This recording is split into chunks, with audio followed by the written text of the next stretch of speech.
On est aujourd'hui, une fois de plus, notre rendez-vous du lundi chez la famille Caïn. Qu'elle soit bénie et qu'elle reçoive force, joie, réussite et bonheur dans tous les domaines. Nous sommes aujourd'hui le 16 octobre et j'avoue que j'ai un problème pour le cours d'aujourd'hui parce que je ne sais pas ce qui a fait qu'aujourd'hui il y a tellement de nouveaux. Et le cours que j'avais prévu pour aujourd'hui, j'aurais préféré que ce soit un cours entre intimes, c'est-à-dire ceux qui me connaissent et qui savent que je ne suis pas fou. Parce que le cours que je vais faire aujourd'hui, avec le nombre de nouveaux qu'il y a dans ce cours, vous allez vraiment penser que je suis dingue. Et bien que je vais reparler d'une notion que j'ai déjà traitée, toujours un petit peu comme en marchant sur des œufs, ou comme en rentrant dans un champ de mine, on ne sait jamais quand ça va casser ou quand ça va exploser, parce que c'est un sujet qui est très délicat, mais que je suis obligé de reprendre aujourd'hui, vu le fait qu'on est dans Parshat Noach, la deuxième paracha de la Torah, et que le sujet que l'on va évoquer est largement évoqué dans cette paracha aussi.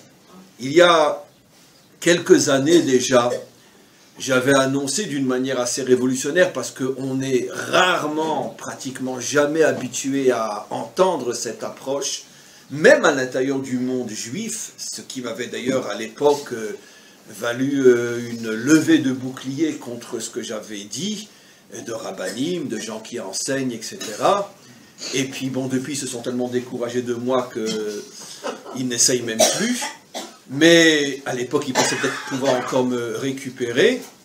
J'avais annoncé dans un cours il y a quelques années comme quoi le récit de la création de Adam n'est pas le récit de la création de tous les humains qui se trouvent sur Terre aujourd'hui ou dans toutes les générations, et que Adam est le fondateur de la lignée adamique, mais pas tout ce qui ressemble à un humain est un homme, vient de la lignée adamique, et il y a entre la lignée adamique, dont j'espère que nous faisons partie, et les animaux, il y a des créatures intermédiaires qui n'ont rien à voir avec Adam, qui ne sont pas vraiment des animaux parce qu'ils ne marchent pas à quatre pattes, mais qui ne sont pas non plus des humains dans le sens thoraïque du terme.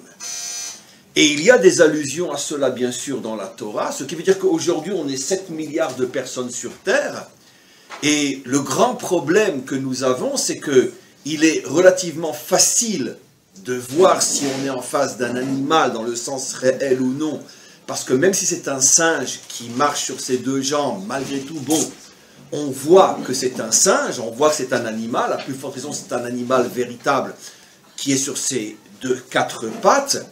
Mais si on est en face de quelqu'un qui n'est pas adamique, qui n'est pas donc ce que l'on pourrait appeler un homme dans le sens réel du terme, mais qui n'est pas non plus un animal, car il a le même corps que vous et moi, alors c'est très très difficile de savoir, quand on croise quelqu'un comme ça, à qui on a affaire. Il va falloir attendre certains dévoilements, certaines révélations, justement dont parle la Parshat Noach, pour savoir en face de qui on se trouve, et on va avancer doucement. Ce qui veut dire que ce que j'annonce, ce que j'enseigne, bien sûr puisé à l'intérieur des secrets de la Torah, de textes auxquels même de nombreux rabbinim n'ont pas accès, ils n'avaient pas accès, c'est pour ça qu'ils me sont tombés dessus quand j'ai annoncé cette chose-là, parce que tout le monde était persuadé, d'ailleurs, avec tout le respect, si vous demandez à un non-juif, même religieux, qui connaît la Bible, d'où viennent les 7 milliards d'êtres humains aujourd'hui, c'est évident qu'il vous répondra de Adam et de Ève. Si vous demandez à la plupart des juifs aujourd'hui aussi la même question, ils vous répondront de la même manière. Mais c'est faux, absolument faux. Il existait des créatures à forme humaine avant Adam. Adam n'est apparu qu'il y a seulement 5778 ans, mais avant l'apparition de Adam, il y avait déjà des millions de créatures à forme humaine, mais qui n'étaient pas des êtres humains à proprement dit, et c'est eux qui, comme on va le voir, vont être responsables du déluge et de toutes les catastrophes de l'humanité.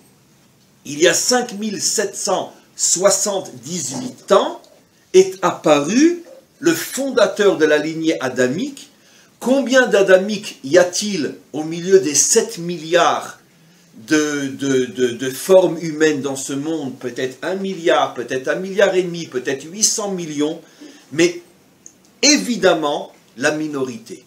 De la même manière que le peuple juif est minoritaire à l'intérieur des 70 nations, l'identité adamique est minoritaire à l'intérieur des 7 milliards.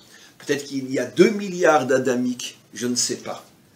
Mais quoi qu'il en soit, ça restera minoritaire. La grande majorité des créatures à forme humaine ne sont pas des adamiques, ne sont pas non plus, que je le redise encore une fois, Clémence, ne sont pas non plus des animaux, mais ne sont pas des adamiques, et c'est entre autres à eux que va faire allusion à de nombreuses reprises la Torah dans cette Parshat Noach. Donnons un premier exemple.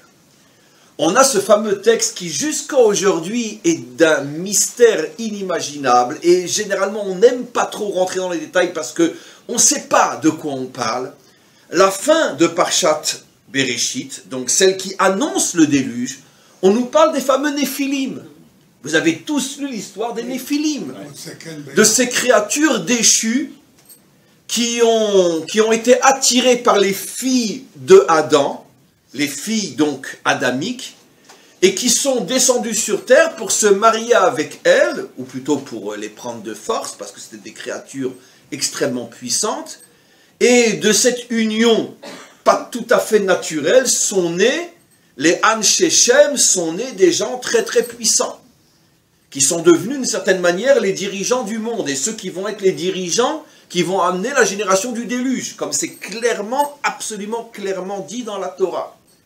C'est de cette union donc entre ces créatures déchues, on va tout de suite voir, et les filles de Adam, la Torah est claire. On les appelle dans la Torah Bnei Elohim. Alors évidemment, un juif ne va jamais traduire Bnei Elohim par fils de Dieu. Puisque comme nous le savons, nous qui connaissons l'hébreu, le mot Elohim est appliqué à quantité d'autres choses que Dieu. Par exemple, qui s'appelle Elohim aussi dans la Torah, de très très bons juifs? Les juges. Les juges sont appelés Elohim. Comment était appelé Moshe? Ish Elohim. Et c'est certainement pas un Dieu. Et aussi, les plus célèbres des créatures appelées Elohim dans toute la Bible, c'est les... Non, je n'ai pas dit Elohim Acherim, Elohim tout court, les anges. Les anges sont appelés Bnei Elohim, bien sûr. Vous verrez dans les prophètes, de très nombreuses fois, les anges sont appelés Bnei Elohim. Qu'est-ce que veut dire en hébreu Elohim? La traduction littérale de Elohim. Le puissant. Ça vient de la racine El qui veut dire force. Non, non, non, non, non. El veut dire force. C'est pour ça que, au moment de la traversée de la mer, l'un des versets que dira Israël à Dieu, Michamocha ba Elim Hashem, qui est comme toi parmi les puissants. Il est dit Elim. Et le mot Elohim est une conjugaison du mot Elim qui veut dire force, puissant. Les anges sont appelés Elohim parce qu'ils sont puissants, par rapport à nous bien sûr. Les juges sont appelés Elohim parce qu'ils sont puissants. Ils ont le pouvoir de décider qui rentre en prison, qui sera puni, qui ne l'est pas. Moshe est appelé Ish Elohim parce qu'il était puissant. Il est arrivé à mettre l'Égypte à genoux, à mettre Pharaon à genoux et à sortir un peuple d'esclaves d'Égypte. Donc tout ce qui incarne la puissance s'appelle Elohim. D'où la raison pour laquelle les idoles sont appelées aussi Elohim Acherim, les puissances vénérées par les idolâtres. Le mot Elohim ne signifie absolument pas Dieu. Simplement que l'une des appellations de Dieu, c'est de dire qu'il est Elohim. Puisque si les anges s'appellent Elohim parce qu'ils sont puissants, si un homme, qu'il me pardonne, mais je le dis à la Dinovitch, si un homme qui va aux toilettes comme Moshe s'appelle Ish à Elohim, donc évidemment que Dieu est lui aussi par définition Elohim. Mais Elohim ne veut pas dire Dieu, Elohim veut dire puissant. Et celui qui est le plus puissant de tous les puissants, c'est Dieu lui-même. Comme dira Israël, je le redis, Michamocha ba'elim Hachem, qui est comme toi parmi les puissants, qui peut changer les lois de la nature, la traversée de la mer. Donc, pour un juif qui a ses bases et qui sait lire l'hébreu, quand il arrive à ce verset qui dit que les Néphilim sont des Bnei Elohim, qu'à Dieu ne plaise qu'il traduise les fils de Dieu, les fils des puissants. Mais ces puissants ne peuvent pas être des Adamiques, puisqu'on dit que ces fils des puissants se sont amourachés des filles de l'homme. Si eux-mêmes sont des fils de l'homme, on aurait dû dire Bnei Adam, quel Nit Avou ont eu envie des Bnot à Adam. Pourquoi on les appelle les Bnei Elohim? Et de là notre tradition qui dit qui s'appelle Elohim et qui pourrait donner des créatures qu'on appelle des créatures tombées. Si elles sont tombées, si on les appelle les Néphilim, c'est que forcément elles viennent d'en haut. Qui se trouve en haut et qu'on appelle Elohim? Les anges. Ça va, vous êtes toujours avec moi? Vous n'êtes pas déçus? Très bien. Un peu ne pas être rationnel des fois. On a le droit quand même, non? Très bien. Pas toujours donner des cours cartésiens. Mais c'est tellement vrai. Et alors, ça c'est ce que dit Rashi. Le Zohar va beaucoup plus loin. Rabbi Shimon Bar Yochai nous annonce même le nom de ce groupe, le nom des dirigeants de ce groupe d'anges déchus. Et pourquoi ils sont tombés? Et qu'est-ce qui leur est arrivé? Vous connaissez certainement l'histoire. Les deux chefs de ces anges déçus, j'ouvre une parenthèse, parce que pour ceux qui me regarderaient comme ça bizarrement, mais c'est quoi cette histoire d'ange? Écoutez, je dis souvent, aujourd'hui, pour être croyant, dans le sens pour croire et comprendre ce que la Torah nous dit, il ne faut plus être un croyant, il faut tout simplement avoir un minimum de bon sens et d'être intelligent.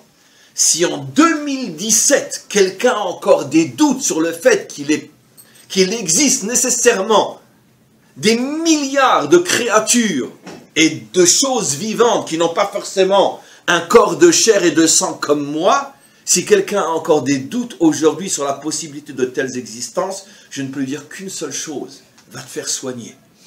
Parce que c'est très très grave. Aujourd'hui, dans un monde où la science nous a prouvé que 99,9% de la réalité qui nous entoure, ce sont des énergies, ce sont des forces, ce sont des ondes, ce sont des milliards de choses qu'on ne peut pas toucher, qu'on ne peut pas voir, qu'on ne peut pas ressentir, et que la matière que l'on croyait la seule unique existence n'est qu'un fantasme, car la seule chose qui existe, ce sont des énergies, et c'est une impression optique et une erreur, on pourrait dire sensuelle, de croire que la nature est pleine, parce qu'en vérité, rien n'est plein dans ce monde. Ce sont des énergies qui se déplacent à une rapidité extraordinairement vite, qui fait qu'à chaque fois que je touche du plein, vous me comprenez? Mais en vérité, c'est que du vide. C'est l'exemple très connu d'un fil avec une bille au bout.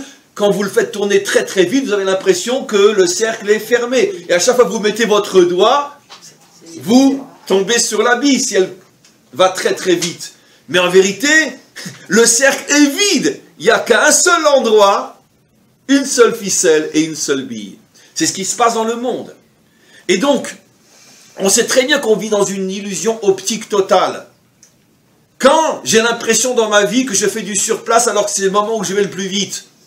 Quand je suis dans un avion et je regarde par le hublot.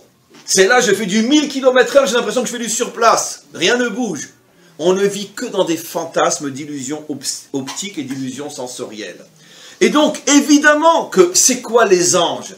Je ne vais pas parler des anges comme on pourrait en parler à la synagogue ou à l'église. C'est pas de ça que je parle. Les anges sont tout simplement des énergies, des forces, des créatures qui existent, qui pensent, qui réfléchissent, qui ressentent, mais qui n'existent pas dans les mêmes dimensions corporelles que nous connaissons dans ce monde, tout simplement. Mais elles existent. Et la Torah en parle depuis des millénaires. Chez nous, l'ange n'a rien à voir avec la sainteté, le Alléluia, etc. Les anges sont des créatures qui appartiennent à des mondes célestes qui existent sous une autre forme que notre forme corporelle. Nekuda. Un point, c'est tout.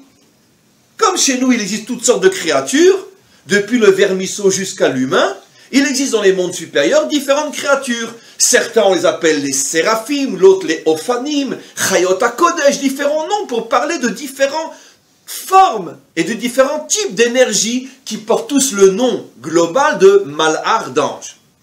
Maintenant, Rashbi nous révèle que ces anges déçus appartenaient à la catégorie dirigée par deux anges très très connus qui portent le nom de Asa et Azaël. Asa, toute référence avec des territoires connus bien évidemment. Voilà. Non mais que vous allez voir, ça va tellement loin, vous allez devenir fou aujourd'hui. Asa! Je ne comprends pas comment il y a 2000 ans, Rashbi nous dit qu'il y avait un ange qui s'appelait Asa et l'autre c'était Azaël, une conjugaison de Asa. Asa! Surtout que ceux qui vont fonder le mouvement du Hamas. Parce que Rashbi nous dira clairement dans le Zohar, Parshat Noach, que quand dans le verset on nous dit « Va timale haaretz Hamas », que la terre était remplie de Hamas, Rashbi nous dit qui était derrière ce Hamas, cette violence qui se répandait partout? Les anges déçus qui venaient de Asa. Non mais c'est de la folie, de la folie, de la folie. De la folie. D'accord. Bon, mais je reviens maintenant à ce que j'explique. Pourquoi Asa et Azaël ont-ils eu cette punition que tout ce groupe d'anges est descendu sur terre et a revêtu une forme humaine, mais ne sont bien sûr pas des humains, puisqu'au départ ce ne sont pas des humains. Simplement qu'en descendant dans ce monde, ils ont été obligés de se vêtir de l'habit qui permet à une énergie de vivre dans ce monde. De la même manière que quand je rentre dans l'eau, si je veux y rester longtemps, je suis obligé d'amener avec moi des appareils qui vont me permettre de pouvoir rester sous l'eau. Sinon je vais mourir, car ce n'est pas mon monde. Si ces anges déçus ont été déchus, vous allez voir, ont été descendus dans ce monde pour y rester, malheureusement jusqu'à aujourd'hui, il fallait donc bien qu'ils reçoivent des appareils, des machines qui leur permettent de vivre dans un monde qui n'est pas le leur, selon leur nature première. Et c'est la raison pour laquelle on les a revêtus d'un corps qui fait que quand on les rencontre dans la rue, on a l'impression que... Ça, vous allez me dire, je suis très influencé par le film Matrix. Mais oui, mais Matrix a été fait par deux juifs qui avaient étudié pas mal de notions un petit peu secrètes avant de faire leur film. Eux-mêmes l'ont avoué après. Mais bon, c'est vrai que ça fait très Matrix ce que je dis, mais c'est pas parce que Matrix est un film que ce que je dis est faux. Et donc, Bekitsur, une fois qu'ils sont descendus sur Terre, et qu'ils avaient un habit comme vous et moi, on pourrait leur dire bonjour, ils prenaient un café, une bière comme vous, ils vous tapaient sur l'épaule, mais on va voir qu'on peut quand même les reconnaître. Mais quoi qu'il en soit, ils ont une forme humaine, donc tu sais pas à première vue si tu es en face d'un adamique ou tu es en face d'un, vous vous rappelez le film là, Les Envahisseurs? Oui. Hein? Comment qu'on les récupérait avec... C'était les envahisseurs, non? Non, c'était les envahisseurs. C'était une quarantaine d'années. Hein? Thierry, d'accord? Les envahisseurs. Comme ça. Donc, tant qu'il ne te serrait pas la main, tu ne savais pas que c'était un envahisseur. Mais dès qu'il te serrait la main, il ne pouvait pas se doigter, il n'arrivait pas à le... Mais eux aussi, ils ont leur signe de reconnaissance, on va voir. Mais quoi qu'il en soit, Rashbi explique, et Rashi aussi, mais surtout Rashbi, dans le Zohar, pourquoi Hachem les a fait tomber? Parce que c'est la catégorie d'anges qui a critiqué, qui a tenté de critiquer le maître du monde lorsqu'il a voulu créer Adam. Ils sont venus devant le maître du monde et ils ont dit, mais pourquoi tu veux créer une créature dans ce monde charnel, matériel, physique? Pourquoi? Tu ne te suffis pas de toutes les créatures merveilleuses que tu as créées dans les mondes supérieurs? Pourquoi tu veux créer Adam? Surtout, nous explique le Zohar, parce qu'ils avaient compris et ressenti que finalement le maître du monde allait leur faire un coup inimaginable, que toutes les créatures vivantes dans tous les mondes devaient en principe être sous le règne, la domination, s'il n'avait pas fauté, de cet homme créé en bas. Ils sont venus devant le maître du monde, ils ont dit, mais enfin c'est pas possible. Tu ne peux pas nous demander à nous les anges d'être au service de cette créature de chair et de sang qui va aux toilettes et qui rote quand elle a trop mangé. C'est impossible. Le maître du monde a dit ça le projet. Il dit non, on n'accepte pas. On n'accepte pas. Et ils ont cherché un moyen de persuader Hachem de ne pas faire.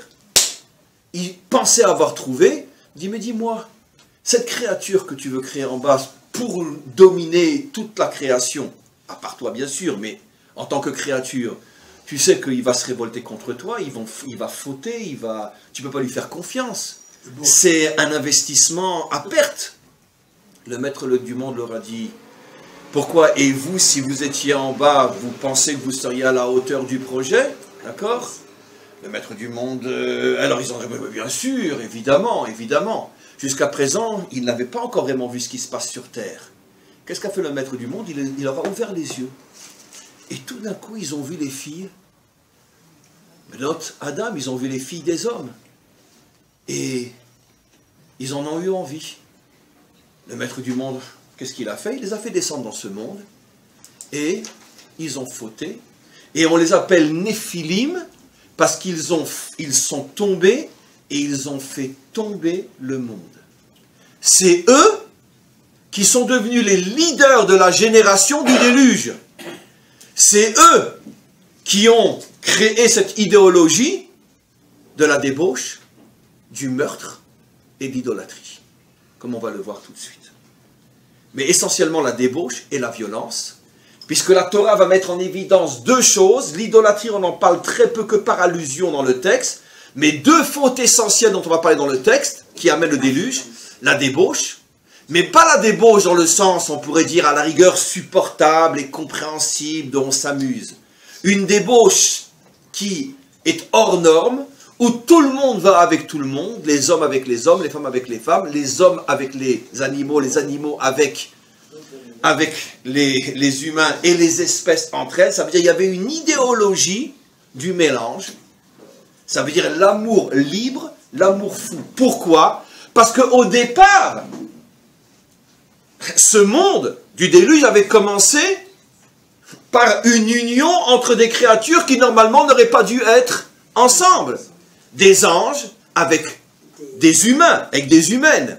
Et comme dès le départ, l'union avait été une union, on pourrait dire une union qui n'est pas naturelle, ça a créé une idéologie de pousser finalement la débauche jusqu'à l'extrême, où la débauche n'était pas des prostituées dans la rue, c'était pas de ça, c'est pas de la débauche. La débauche dont on parle dans la faute du veau d'or, c'était que chacun avait le devoir de s'unir à quelque chose, à quelqu'un qui n'est pas de son espèce. Et donc, les hommes et les femmes ne sortaient plus ensemble. À l'époque du déluge, un homme et une femme qui sortaient ensemble étaient mis en prison. L'idéologie était que si tu es un homme, tu te maries avec une chienne. Si tu es un chien, tu te maries avec une femme. À la rigueur, on supportera une femme qui sort avec une femme ou un homme qui sort avec un homme. On acceptera aussi des hommes de 50 et 60 ans qui sortent avec une petite fille de 4 ou 5 ans. On acceptera un gosse de 8 ou 9 ans qui sort avec une femme de 50 ou de 60 ans. On n'en est pas loin, je veux dire, Madonna, elle se paye aussi des gosses de 20 ans aujourd'hui, bien qu'elle en a presque 60. Donc, c'était ça l'idéologie. Ça veut dire que l'union n'est acceptée qu'à partir du moment où elle n'est pas naturelle. Parce qu'elle avait commencé justement entre ces anges déchus et les filles de l'homme. Maintenant, qu'est-ce que va amener cette débauche? Elle va amener le Hamas. Les anges de Haza amènent le Hamas. Vatimale Haaretz Hamas. Pourquoi? Parce que c'est un principe évident et fondamental. À partir du moment où il n'y a plus de limite dans la relation, il n'y a plus de limite dans la propriété aussi. Et dans la violence, de la même manière que j'ai 60 ans et je prends une fille de 4 ans, de la même manière que je suis un homme et je prends une chienne, eh ben j'ai envie de ta maison, j'ai envie de ta femme, j'ai envie de ta voiture, et c'est la violence. Ça veut dire que finalement, il n'y a plus le sens de la limite. La violence est toujours l'autre facette de la débauche dans le sens que l'on explique. Ça va toujours ensemble. D'ailleurs, aujourd'hui, avec l'aide du maître du monde, ils sont pour l'instant en train de disparaître. Mais les plus grandes violences dont on a parlé ces dernières années provenaient justement d'un mouvement, d'accord, qui n'avait aucune limite dans la relation sexuelle. Les esclaves du sexe, etc., les yazdizines et tout le reste. Ça veut dire qu'une sexualité mais dégueulasse qui amène aussi à une violence absolument dégoûtante. Puisque chez eux, c'est la pédophilie, c'est le znout, c'est l'esclavage, c'est des gosses de 8 ans qui étaient violés 7 ou 8 fois par jour, jusqu'à ce qu'elles en mouraient. Et donc, c'est exactement la génération du déluge, et exactement ce qu'on nous parle, exactement ce qu'on nous dit. La violence et la débauche dans le sens, le dérapage total, où je sors complètement de mes limites. Il n'y a plus de limites. Et tout ça, ça provient d'où? Ça provient au départ finalement, de la présence sur Terre de créatures qui ressemblent à des humains, mais qui ne le sont pas. Donc, on avance. Premier résumé. Comment je peux savoir si je suis en face d'un descendant de Adam ou pas? Alors, qu'on soit bien clair. Un descendant de Adam peut être un voleur. Un descendant de Adam peut être un débauché. Et un descendant de Adam peut aussi être un homme violent. Mais, un descendant de Adam ne dépassera jamais les limites naturelles du bon sens. Et on pourrait dire des limites naturelles de la vie. C'est-à-dire qu'un Ben Adam n'ira jamais avec un chien. Un Ben Adam, s'il a 50 ans ou 40 ans ou même 30 ans, ne pourra jamais aller avec une petite fille de 7 ou 8 ans. Un Ben Adam, s'il a 7 ans ou 8 ans ou 9 ans, ne pourra jamais aller avec une femme qui est adulte. Ça, c'est les limites. De la même manière, un Ben Adam ne pourra jamais arriver au Hamas. Quelle est la différence entre Hamas et Gneva ou Gzela? Gneva, c'est voler. Gneva ou Gzela, Gneva, c'est le vol. Simplement que Gzela, c'est quand je te prends directement de tes mains. Gneva, c'est quand je prends en cachette. Mais peu importe, dans les deux cas, c'est du vol. Quelle est la différence avec Hamas? Hamas, c'est la violence.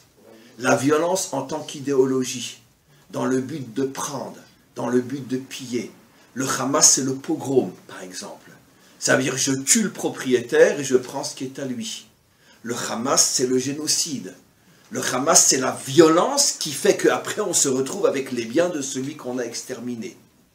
Un Ben Adam ne pourra jamais faire ça. Un Ben Adam peut avoir faim, peut avoir une tentation, il peut voler. Mais le Ben Adam n'ira jamais tuer pour pouvoir prendre ce qui n'est pas à lui. Ça, c'est les limites.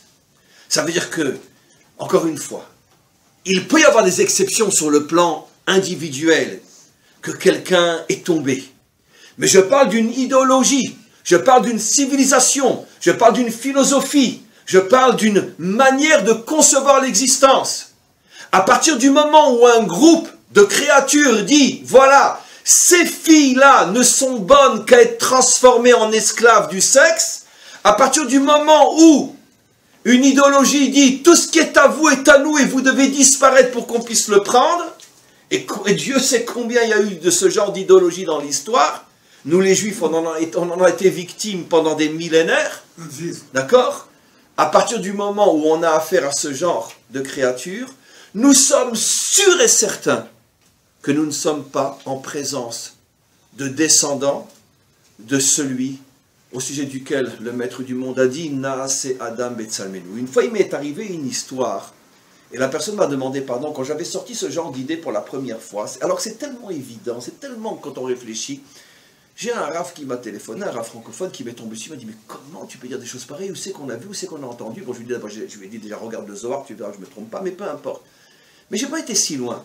Je lui ai dit dis-moi, tu as vu, c'était il y a 2, 3, 4 ans, tu as vu les vidéos qui circulent sur le net en ce moment? Mieux vaut d'ailleurs ne pas y arriver. Où on voit comment les têtes coupées en Irak sont offertes aux enfants pour qu'ils jouent au football. D'accord? Je lui ai dit, qui insulte le maître du monde? Toi ou moi? Qui insulte le maître du monde? Qui est un hérétique? Toi ou moi? Toi, tu dis que ces créatures-là sont des descendants de l'homme créé à l'image de Dieu? Qui est celui qui est en train d'insulter le maître du monde? Toi ou moi? C'était tellement fort que nous dit qu'il a réfléchi. Il dit, mais c'est vrai, mais comment? Mais c'est vrai. Mais c'est impossible que ces choses-là descendent de Adam et de Ève. C'est pas possible. Ils sont forcément conçus différemment qu'eux. Est-ce que vous pensez que le docteur Mengele, est un descendant de Adam. Mais qui oserait dire une alloperie pareille? Ça commence par un S. Qui oserait dire une chose pareille? Que Mengele est un descendant de Adam? Il a forcément une autre origine, une autre source. Hitler est un descendant de Adam. Mais jusqu'à quand on va insulter le maître du monde? Jusqu'à quand on va insulter le père de l'humanité véritable? La nôtre. Il y a forcément d'autres sources. Et la Torah a le courage de donner une autre source. Entre autres, on va en voir une autre aujourd'hui. Ces anges déchus qui venaient de Gaza et qui ont fondé le mouvement du Hamas. Parce que qu'est-ce que fait le Hamas aujourd'hui? Ce sont des humains. Ils reçoivent des millions d'euros tous les jours, tous les mois de l'Europe, qui sait très bien, évidemment, ce qu'ils vont en faire. Jusqu'à aujourd'hui, ils n'ont toujours pas reconstruit la plupart des maisons détruites pendant la dernière guerre.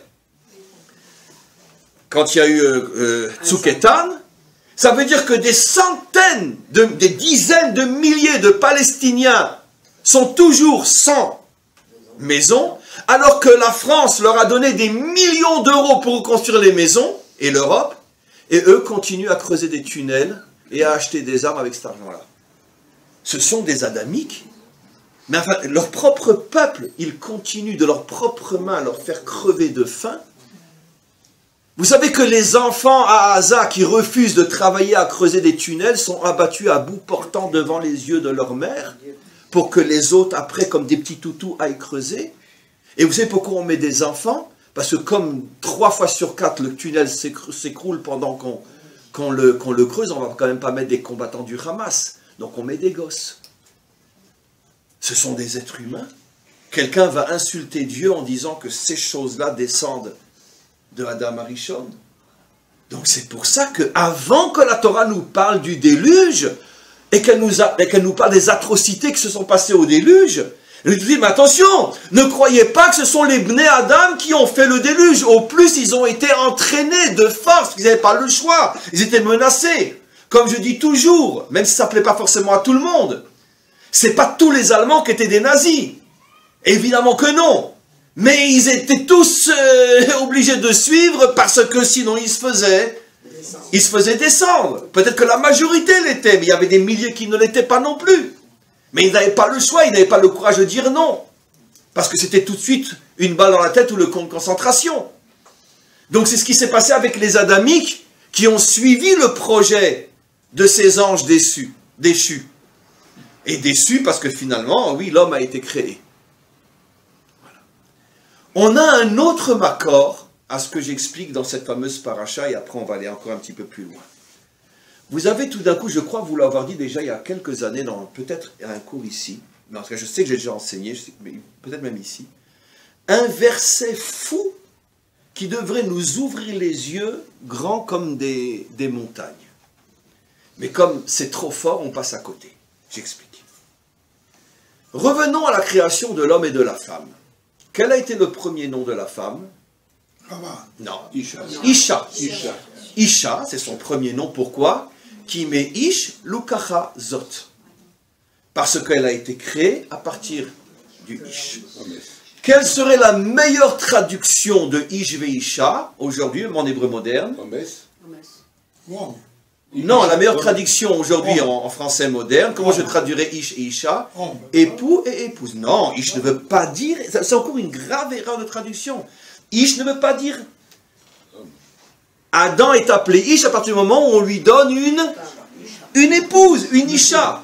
Donc la véritable traduction, d'ailleurs même en hébreu moderne, par abus de langage, Ish signifie l'homme. Mais en hébreu moderne universitaire, Ish veisha signifie époux et épouse. Monsieur et madame, dans le sens de marié. Ça, c'est la traduction universitaire. Après, il y a l'abus de langage, comme dans toutes les langues, où le même mot est utilisé n'importe comment. Mais au début, Ish veisha signifie homme et femme, dans le sens marié. Très bien. Revenons maintenant aux animaux. Est-ce qu'un animal peut avoir une seule femme? Impossible, ça n'existe pas. Nos maîtres disent, il y a une exception, c'est la colombe et le colombe. Voilà. Il y en a le... Voilà. Non. L'or. Non. Nos maîtres disent, il n'y a que chez les colombes qu'il y a de la fidélité. Encore que le mot fidélité est une idiotie, car chez eux, ce n'est pas de l'infidélité. Leur nature ne leur permet pas de rester avec la même femelle ou le même mâle. Très bien. Donc, un chien fait des enfants avec toutes les chiennes qui passent devant lui. Les chiennes acceptent de faire des enfants avec tous les chiens qui passent devant eux. Est-ce qu'ils sont débauchés? Pas du tout, qu'à Dieu ne plaise. C'est leur nature, ils n'ont pas choisi d'être comme ils sont. C'est comme ça. Très bien. Donc, tous les animaux ont normalement et naturellement une relation avec plusieurs femelles et plusieurs mâles. Est-ce que l'on peut donc parler de Ish ve Isha au niveau des animaux? C'est une aberration. Est-ce qu'on peut dire qu'un chien, la femelle avec laquelle il vient de s'unir, s'appelle Ishto? C'est impossible. Ça fait rire même, d'accord? Même si on n'est pas très hébraïsant, si on vous dit que le chien, il est marié avec Sirex, il est marié avec Rixit, et que Rixit, c'est son épouse, ça va nous faire rire. D'accord? Si on dit Ishto, d'ailleurs même en français, on va dire, c'est l'épouse de mon... Je vous présente l'épouse de mon chien. Très bien. François a épousé Françoise. Non, mais attends, c'est impossible, car on sait que ça ne marche pas. Maintenant, donc, le fait qu'un chien ait plusieurs femelles et le contraire, ne nous choque pas, c'est normal. Un chien qui irait avec une chatte. Un chat qui irait avec une chienne. Est-ce que c'est normal, ça? Non. Non. Ça, on sent déjà que Ça va pas. ça va pas. D'accord. Un cheval qui irait avec une chienne. Non. C'est pas naturel. C'est ce qui se passait à l'époque du déluge. Mais ça, non. Qu'un chien aille avec 1000 femelles chiennes, kolakavosh, qu'un irbou, très bien. Mais qu'un chien aille une seule fois avec une jument, non. Non. C'est pas, ça, c'est plus naturel. Là, il y a déjà un détraquage quelque part. Très bien. La Torah nous dit explicitement que l'arche repoussait tous les animaux qui avaient corrompu leur chemin, c'est-à-dire qui avaient été avec une autre race que la leur. Je ne sais pas si c'est le mot race qui est espèce, pardon, c'est pas race, c'est espèce. C'est-à-dire que tous les animaux voulaient être sauvés, mais si un cheval avait été avec une chienne, l'arche fermait sa porte et il ne pouvait pas rentrer. Bon, peu importe, c'est la métaphore, mais quoi qu'il en soit, voilà. N'ont pu rentrer que les animaux qui ont gardé la relation avec leur espèce. Les chiens avec les chiennes, les chats avec les chattes, les chevaux avec les juments. Ceux-là sont rentrés, l'arche s'ouvrait. Il n'y en a pas eu tellement, finalement. Il n'y en a eu que quelques dizaines de couples à chaque fois. Il y a tout d'un coup un verset qui nous dit que sont rentrés dans l'arche les animaux, Ish ve Ishto. C'est dit qu'une seule fois, et après, quand la Torah répète que sont rentrés dans l'arche le mâle et la femelle, quelle sera l'expression utilisée la plus connue? Zachar ve nekeva. Comment dit-on un homme pour un animal? Un zachar. Comment dit-on une femme? Une nekeva. Mais on ne dit pas Ish ve Isha. Et alors que la Torah répète de très nombreuses fois que sont rentrés dans l'arche tous les zachar et toutes les nekeva propres, à 2 reprises, seulement à 2 reprises, tout d'un coup il est dit que sont rentrés, dans le verset qui parle de l'entrée des animaux, chaque animal est rentré Ish ve Ishto. C'est impossible. Parce que même si on parle encore une fois d'animaux propres, c'est sûr que cet animal-là, oui, je ne sais plus qui est un animal, c'est clair que cet animal-là n'est pas marié avec Rexit. D'accord? Il en a plusieurs. Et il ne se rappelle même plus qui. Et il ne sait même pas qui sont ses enfants. Parce que c'est la nature. Donc comment qu'on peut l'appeler Ishto? De là, nos maîtres expliquent que ça fait allusion au fait, et Rachid le dit aussi dans son langage, que dans l'arche sont rentrées aussi des créatures non adamiques qui étaient très très peu nombreuses, mais qui étaient restées au moins au niveau de l'union des espèces. Ça veut dire que on fait allusion à eux dans le verset qui parle des animaux, Parce que comme les animaux, c'est clair qu'ils n'avaient pas qu'une femme, mais pour bien nous faire comprendre que ce ne sont pas des animaux non plus, dans le sens ils marchent à quatre pattes, on les appelle dans le texte Ish ve'ishto.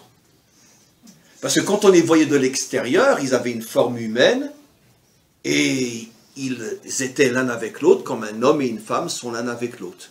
Pas comme un chien et une chienne sont l'un avec l'autre. Ça veut dire sans amour, sans rien, c'est un acte technique. Il y avait de l'amour, il y avait du respect, etc.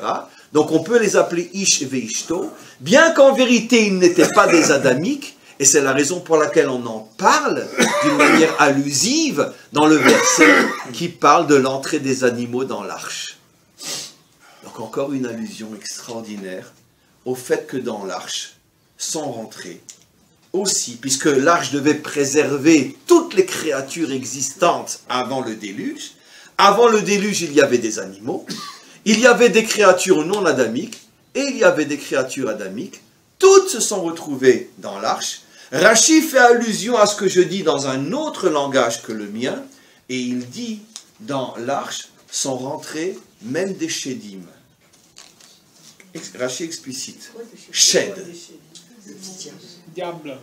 Vous reviendrez au cours prochain, malgré tout, malgré le cours d'aujourd'hui. Nos maîtres nous disent que les Shedim, ce sont des créatures qui nous ressemblent, qui sont dans ce monde, etc. Elles nous ressemblent, allez, vous allez rigoler. Simplement qu'il ne faut pas qu'elles enlèvent leurs chaussures parce qu'ils n'ont pas les mêmes pieds que nous. Elles nous ressemblent juste qu'aux pieds. Mais elles ne peuvent en aucun cas prendre leurs pieds. Parce que si elles prennent leurs pieds, on va voir que ce ne sont pas vraiment des humains comme nous. Parce qu'au niveau du pied, ils ont une différence. Soit ils ont un pied fermé, il n'y a pas le découpage des doigts, soit c'est une sorte de forme comme ça qui leur permet de tenir et de marcher, mais qui n'a pas la forme que nous connaissons. Ce sont des Shedim. Il y a d'autres explications sur le Shed, mais voilà. Ça fait des millénaires que le Talmud nous enseigne que nous sommes dans ce monde rempli de Shedim, qui ne sont pas forcément des êtres mauvais, mais des êtres qui sont très proches de l'humain, mais qui ont certaines différences avec nous, et qui ne sont pas des humains à part entière.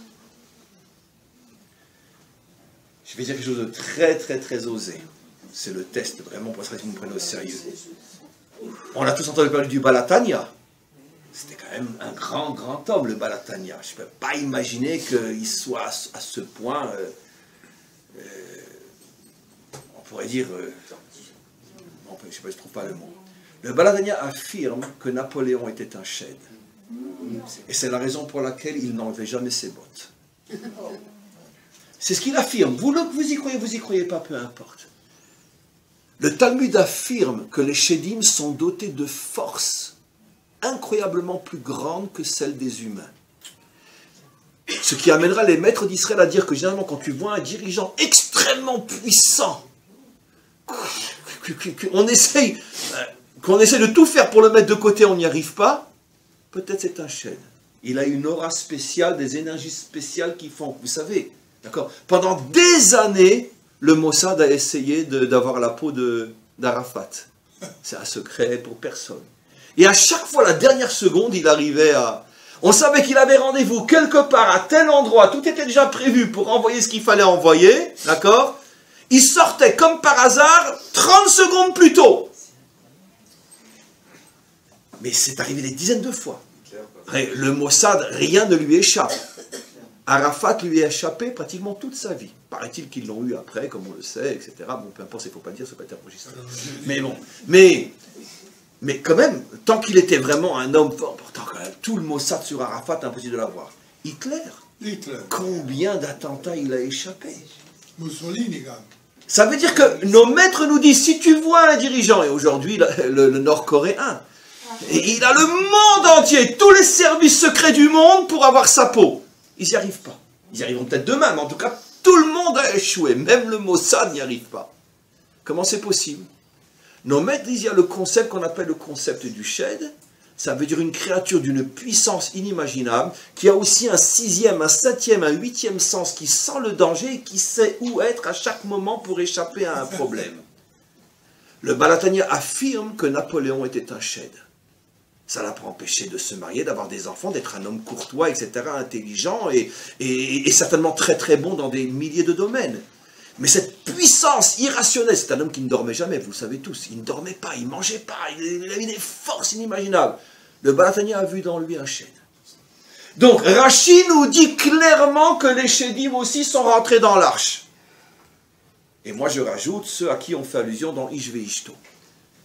Donc mes amis, qu'est-ce que vous comprenez de là? C'est que ces parachiotes sont remplis de messages confirmant le message que je vous enseigne.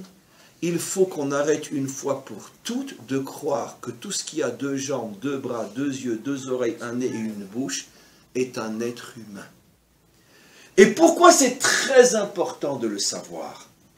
Parce que déjà, selon la définition de la Torah, comment tu repères ceux qui ne sont pas des êtres humains? Je n'ai pas encore vraiment terminé le cours, je vais vous expliquer quelque chose d'extraordinaire encore. Eh bien, si tu vois des groupes, je ne vais pas parler de l'individu en tant que tel, parce qu'en tant qu'individu, tout le monde peut tomber. Mais si tu vois des groupes, des idéologies, des peuples, des religions, des civilisations, qui ne vénèrent que la débauche excessive et la violence, tu peux être sûr que tu n'es pas en présence d'êtres humains. Pourquoi c'est extrêmement important de le savoir? Parce que déjà, pour nous les croyants, j'espère que vous allez comprendre ce que je veux dire, c'est extrêmement, si j'oserais presque dire, réparateur et consolateur de le savoir. Parce que l'un des grands problèmes qui ronge le croyant depuis des millénaires, c'est que cette question qu'il a constamment, mais comment Dieu, comment tes créatures, comment l'homme peut en arriver à ces choses-là? Mais pourtant le croyant ne se pose pas la question, mais Dieu, mais comment un lion peut-il se jeter sur une gazelle et la déchiqueter vivante et lui arracher le cœur? Pourquoi on n'a pas de question à ce niveau-là? Parce que c'est un lion, c'est ça, c'est un lion, c'est une gazelle, c'est la nature. Parce qu'on ne voit pas dans cet acte-là de la méchanceté, de la cruauté, c'est la nature. De la même manière qu'une vague tsunami n'est malheureusement pas responsable d'emporter avec elle 300 000 Thaïlandais, comme l'un des derniers tsunamis. Il n'y a pas de problème moral ici, c'est la nature. Alors évidemment, on peut poser la question pourquoi la nature est comme elle est, mais en tout cas, on n'est pas bouleversé par un problème moral. Mais quand on voit un médecin comme Mengele qui dépèse vivant une jeune fille de 18 ans, ou qui la transforme en homme, ou qui la transforme en femme, et qu'elle hurle de souffrance, et que je viens avec elle, mais comment un humain peut faire une chose pareille? Mais qui te dit qu'il est humain? Qui te dit qu'il est humain? C'est une chose qui bouge, et qui ressemble à un humain. Mais ce n'est pas un humain. Ce n'est pas un humain. Et donc ça minimise déjà énormément notre vision du mal, ou plutôt de ceux qui font du mal. Qu'on arrête une fois pour toutes de dire que les humains font du mal. Je parle dans le sens vraiment atroce du terme. Les humains ne font pas de mal. Il y a malheureusement des centaines de millions de créatures dans ce monde qui ne sont pas humains. Et ça va aussi, comment ? C'est des forces humaines. Oui, mais ce sont elles-mêmes des créatures qui ne sont pas humaines. Est-ce que ça ne les dédouane pas? Est-ce que ça veut dire qu'on n'a pas besoin de juger alors Hitler et les je veux dire, tu tires la chasse et c'est tout. Je veux dire, c'est comme un déchet. Je veux dire, c'est... Bon, elles sont pas responsables. Pas de leur faute. Oui, mais d'accord, mais tu ne vas pas laisser de la crotte en plein milieu de la rue. Donc tu dégages. Vous comprenez ce que je dis de manière un peu violente? Vous comprenez ce que je veux dire? C'est pas un problème moral. C'est de la crotte, ça pue, tu dégages. Mais c'est pas, je vais juger, je vais condamner, je veux qu'il prenne conscience du mal qu'il a fait. Je veux que ce procès soit le procès du monde pour que tout le monde se rende compte de ce que Eichmann a fait. Tu tires la chasse Nekuda, je veux dire, c'est une crotte, c'est qui dérange, qui nous empêche de passer. Il n'y a pas de jugement. Le fait de le juger, de lui donner un avocat, de lui permettre de s'exprimer, c'est l'erreur fondamentale de l'humanité qui croit qu'elle a affaire à des humains, qui méritent d'être traités comme des humains. C'est une crotte, tu prends un balai, tu nettoies et tu passes au suivant. Et ça nous donnerait aussi des forces inimaginables qui permettraient de rehausser, de révaloriser la dimension humaine. Parce que vous savez pourquoi l'homme est tellement tombé? Parce qu'à force de croire que tous ces déchets sont des humains, l'homme a fini par perdre confiance en sa propre grandeur, en sa propre dignité. Si tous les humains savaient que ce genre de choses ne peuvent pas être faites par des humains, et qu'il y a des créatures sur terre qui ne sont pas humaines, ça permettrait que tous les humains retrouvent la dignité d'être des humains, que tous arrivent à s'unir et tous peut-être se dresser, se renforcer pour se battre contre ces créatures qui nous ressemblent mais qui ne sont pas humaines. Péri-Adam. Comment? On dit Péri-Adam. Oui, mais Péri-Adam, il y a malgré tout le mot Adam, c'est pas encore... Excusez-moi, j'ai une oui. question. Qui a envoyé le Néphilim sur Terre? C'est le maître du monde. Alors il est responsable. Et ces créatures sont les créatures du maître du monde. Je suis 100% d'accord avec vous. Dédouaner complètement le maître du monde de ce qui se passe dans ce monde, c'est évident que mon cours ne suffira pas. Et merci pour votre question.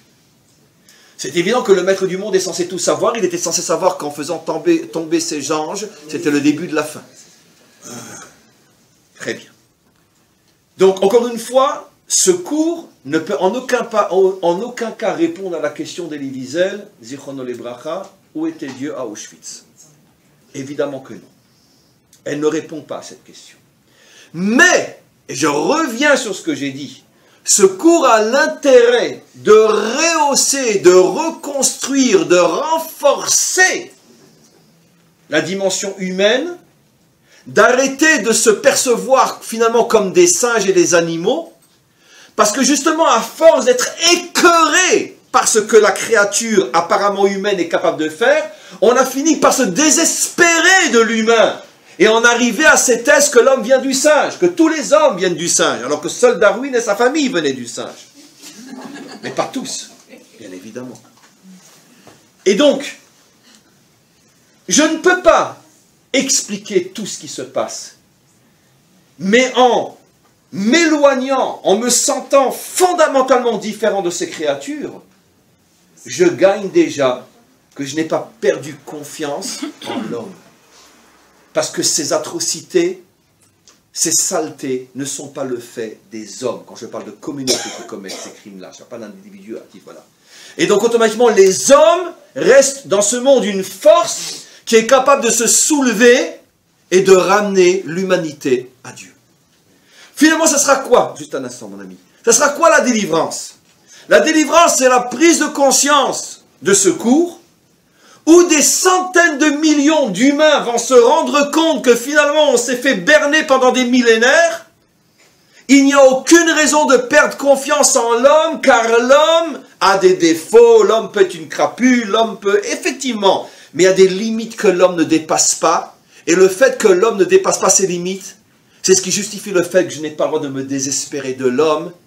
Je peux continuer à penser qu'effectivement que l'homme à ses origines a été créé par le maître du monde, comme le dit la Torah, qu'il a quelque chose de divin en lui, le souffle de vie qui sort, qui émane de Dieu lui-même. Je garde confiance en l'homme, et si j'arrive, et c'est ce que fera le Mashiach, si j'arrive à rassembler ce milliard ou ces 2 milliards d'humains qui restent dans ce monde, croyez-moi, ce n'est pas le nombre qui fait la force, mais c'est la qualité. Si on arrive à réunir le milliard d'êtres humains qui est dans ce monde, croyez-moi qu'on ne fera qu'une bouchée de tous ces déguisés qui portent la même forme que nous, mais qui ne sont pas des humains, mais qui profitent de notre découragement, de notre désespoir, pour continuer à dominer le monde. Oui. Non, simplement, à la fin de la guerre, Churchill voulait que tous les nazis soient fusillés, qui ne méritaient aucun jugement ou pas passer devant un tribunal. Il s'est heurté à une opposition. Ça fait qu'effectivement, il y a eu le procès de Nuremberg, il y a un certain nombre de procès, mais dès 1946-1947, les nazis n'étaient plus jugés. Et on continue à avoir une vie tout à fait normale. Mais absolument, absolument, absolument. Ça a été le procès de Nuremberg, comme le procès d'Eichmann, à mon sens, font partie des plus grandes erreurs que le monde humain a commis après la Shoah.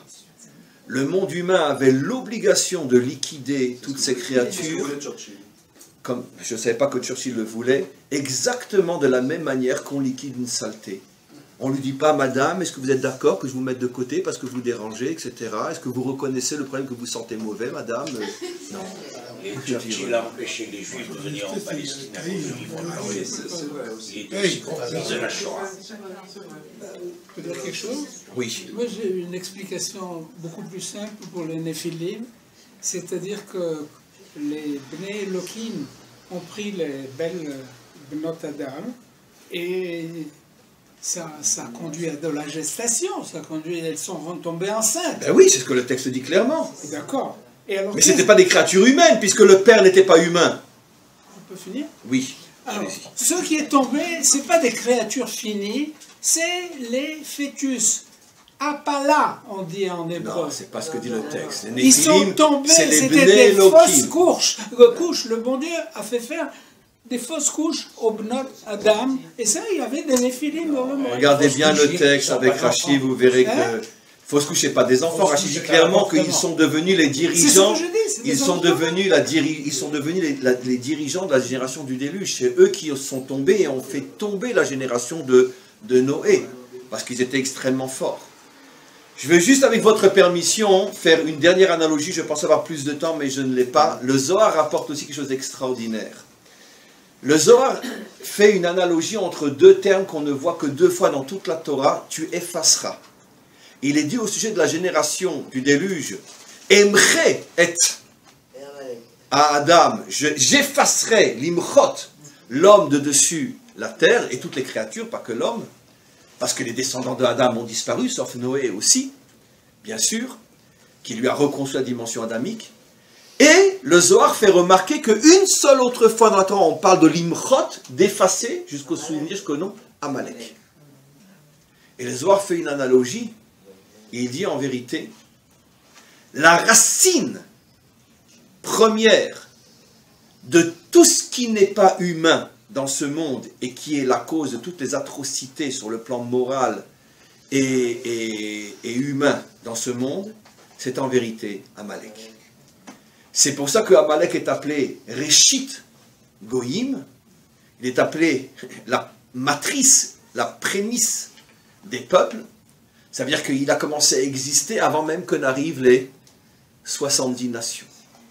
Alors, et c'est lui, cette énergie négative qui, lorsqu'elle s'incarne dans le monde, devient monstrueuse.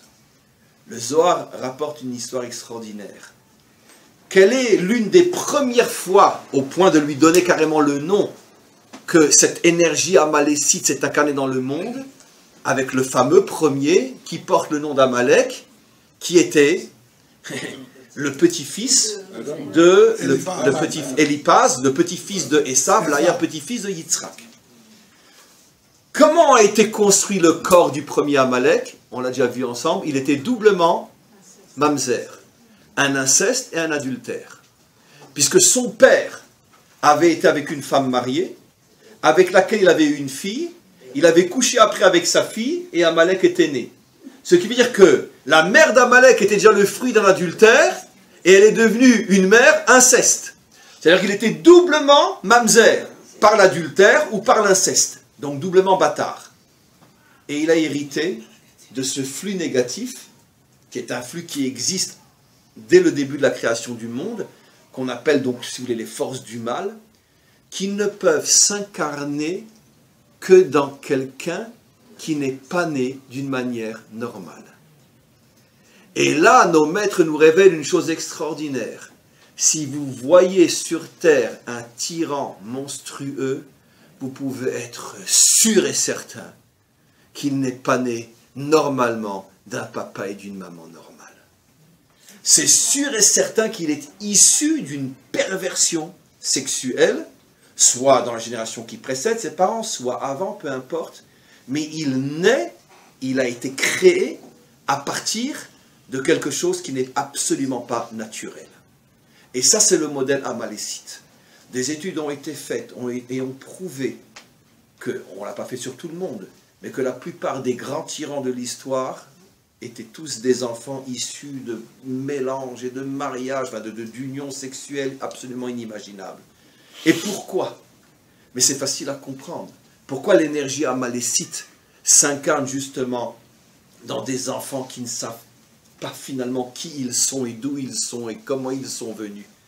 Et parce que justement, c'est quoi l'énergie amalécite? Tout détruire. Détruire toutes les normes de ce monde, tous les acquis. Ça veut dire que tous les points de repère de la morale, de la spiritualité, du bon sens, de l'intérêt. Qu'est-ce qu'il veut faire? Il veut justement détruire le monde. C'est un destructeur. Vatimale Haaretz Hamas. Et donc il va s'attaquer à tout ce qui permet au monde de tenir. Une société tient sur le droit, sur la justice, sur l'égalité, sur la fraternité, sur la tolérance. Une famille tient sur le respect, sur la fidélité, etc. Les enfants naissent sainement quand ils savent qui est leur papa et qui est leur maman. Donc qu'est-ce que va faire Amalek? Il va s'attaquer à toutes les normes qui permettent à l'humanité de savoir qui elle est et d'où elle vient, de manière à détruire. Et pour terminer, malheureusement, mais c'est tellement évident, nos maîtres nous disent que le plus grand combat d'Amalek contre l'humanité humaine sera juste avant la délivrance finale. Où Amalek fera tout pour détruire toutes les normes jusqu'aux dernières qui auront tenu l'humanité plus ou moins bancalement, mais qui auront tenu l'humanité jusqu'à présent. Et c'est pour ça que vous voyez aujourd'hui que toutes les idéologies à la mode sont des idéologies qui remettent en cause jusqu'à les détruire toutes les normes et tous les principes qui ont plus ou moins tenu, tant bien que mal, le monde et les familles jusqu'à aujourd'hui. C'est le dernier grand combat d'Amalek. On est véritablement dans la dernière grande guerre. C'est pour ça aussi qu'au niveau de l'atrocité, on arrive aujourd'hui à des choses qui jamais n'auraient pu être au moins montrées dans le passé. Des atrocités, il y en a toujours eu. Mais même les nazis ne filmaient pas comme Daesh l'a fait, etc. et l'exposaient sur tous les réseaux sociaux. On est arrivé à un dépassement des bornes les plus éloignées du bon sens et de l'acceptable, parce que l'idéologie amalécite est en train d'essayer de donner un dernier grand coup à l'humanité. Mais nous pouvons être confiants. Milchamal Hashem be'amalek midor, c'est Hashem lui-même qui prend cette guerre en main. Et j'effacerai moi-même jusqu'au souvenir d'Amalek. Amen. Amen.